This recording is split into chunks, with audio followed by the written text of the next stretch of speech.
In today's video, we will be performing a primary antibody incubation.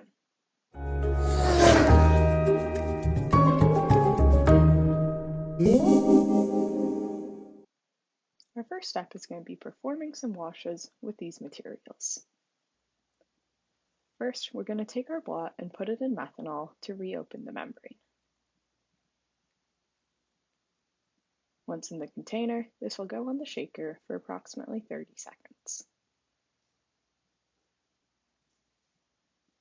Once that wash is over, we'll transfer the blot from methanol to a tray full of TBST.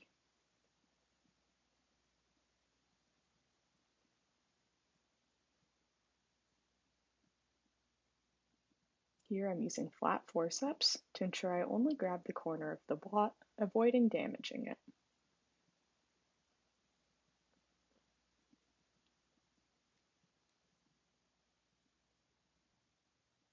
I'm going to place this blot on the shaker for 5 minutes. Next step is going to be performing blocking for the blot. First, I'm going to add blocking buffer, which is made of TBST and BSA, to a plastic container.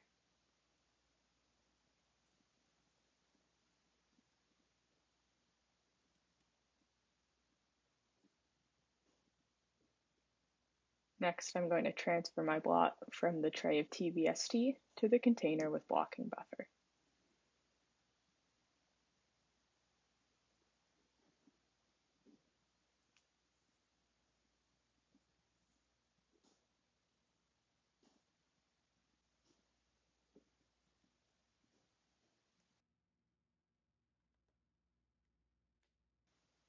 I'm going to put this blot on the shaker for 1 hour for the blocking to occur. Next after that is going to be doing the antibody incubation step. So first, I'm going to take my 15 milliliter tube and I'm going to pipette 5 milliliters of blocking buffer into the tube.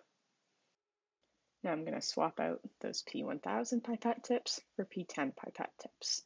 And I'm going to be using the P10 to pipette the primary antibody into the tube. In this video, I'm using 10 microliters of the primary antibody for 1 in 500 dilution, but this dilution will depend on the antibody you are using.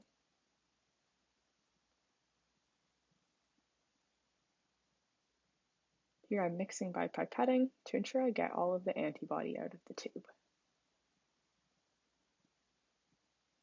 And now I'm going to pipette the primary antibody into the tube, also mixing by pipetting to ensure there's no antibody left in the pipette tip.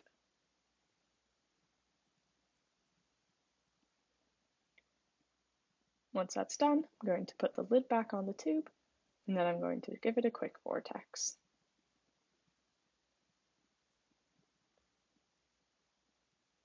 Now I'm going to remove my blot from the TBST and transfer it over to an empty container.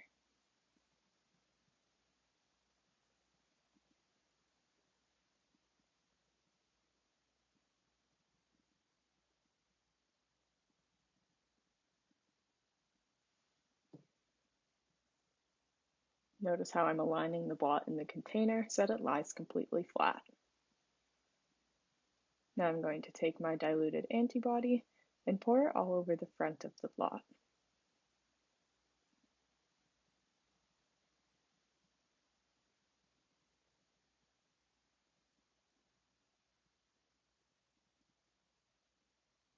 I'm going to give it a little shake to ensure it can get all around the surface of the blot,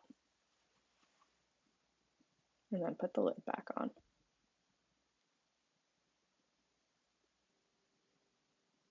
For the duration of the incubation, I'm going to keep the blot on a shaker at 4 degrees Celsius. Thank you for watching this video on how to perform a primary antibody incubation.